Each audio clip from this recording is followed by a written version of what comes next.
It's much more efficient and much more meaningful to create using Splunk icons. For this exercise, I have created considering three scenarios like small enterprise, medium enterprise, and large enterprise. And the last one is the crazy one, which involves high availability and clustering architecture.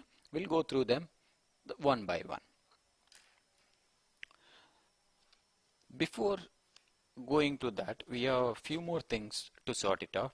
Let's learn those things. That is the license calculation, which is one of the crucial things in designing any architecture.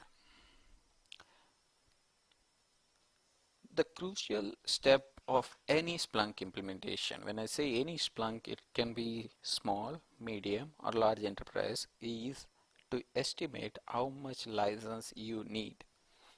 This is by far the difficult step in designing the architecture because there is no straight answer saying I need 100 GB, 200 GB.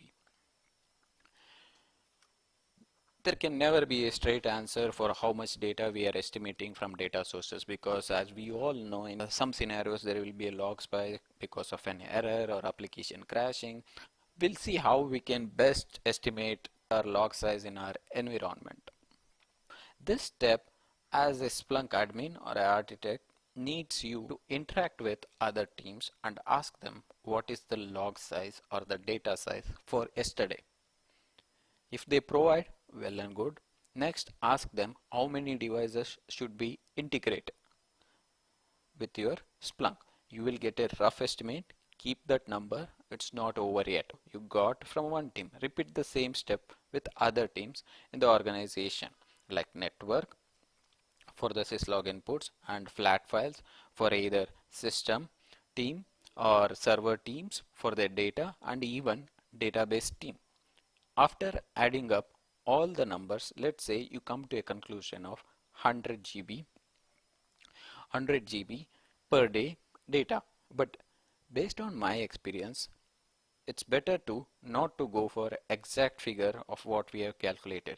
It's good to take 10 to 20% buffer so that any spike in logs should be manageable and should be well under our limit.